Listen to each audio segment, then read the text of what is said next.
গত ২ বছর ক্লাব ক্রিকেটের সর্বোচ্চ উইকেট শিকারী অনির্বাণ গুপ্ত এখন মহা সংকটে। রেল না রাজ্য, টানাপোড়েনে অনির্বাণ। তিনি চাকরি করেন সাউথ ইস্টার্ন রেলে। এদিকে ক্লাব ক্রিকেটে তার ভালো পারফরমেন্সের জন্য ডাক পেয়েছেন রঞ্জিতে, বাংলার প্রাথমিক দলে। তাই বিগত বেশ কয়েকদিন বাংলায় শিবিরে, তাই যেতে পারছেন না রেলের চাকরিতে। আর সেই জন্যই রেলের কাছ থেকে পারিশ্রমিক পাচ্ছেন না অনির্বাণ। রেলের বক্তব্য, অনির্বাণ যেহেতু রেলের কর্মী, তাই তিনি বাংলার হয়ে খেললে বা শিবিরে যোগ দিলে রেলের পক্ষ থেকে পারিশ্রমিক পাবেন না। ফলে বেশ বিপাকে অনির্বাণ। তিনি যে পরিবারের একমাত্র আর্নিং মেম্বার, তাই দেখা করেছেন রাজ্যের ক্রীড়ামন্ত্রী মদন মিত্রের সঙ্গে। মদন বাবু আশ্বস্ত করেছেন অনির্বাণকে, প্রয়োজনে তিনি কথা বলবেন রেলমন্ত্রী মুকুল রায়ের সঙ্গে।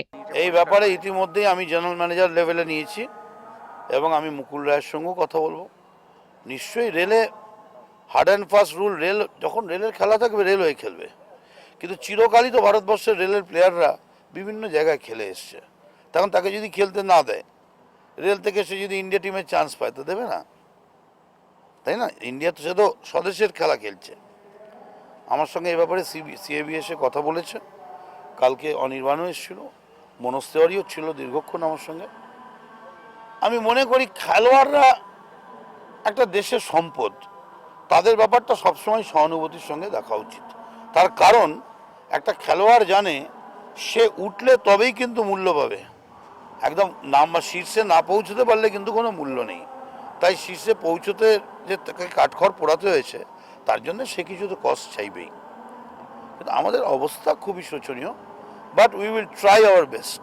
আর এই যে Bengal practice Ranji trophy camp, একটা ন্যাশনাল ক্যাম্প, তা এটা একটু অফিস থেকে আমার ঝামেলা হচ্ছে। তো লেটারটা পুট আপ করা হয়েছে কিন্তু অনেক দেরি হচ্ছে করতে। তো এর জন্য আমি ডাব্লিউটি হয়ে আছি, মানে উইদাউট পে হয়ে আছি। কিন্তু ক্যাম্পটা তো আমাকে অ্যাটেন্ড করতেই হবে, কারণ ক্রিকেটটা আমার অক্সিজেন, ক্রিকেটটাই আমার শখ। আর দেখা যাক, মদন মিত্র স্যারের সাথে কথা বলেছি, উনি কতটা আশা করি আমার হেল্প করবে, আশা করি হয়ে যাবে ওটা ঠিক। হ্যাঁ, ক্রীড়ামন্ত্রী আমাকে আশ্বাস দিয়েছেন যে তোমার ওটা সলভ হয়ে যাবে, সেই আশাতে আছি। আশা করি হয়ে যাবে, অফিস থেকেও সেটা ঠিক হয়ে যাবে।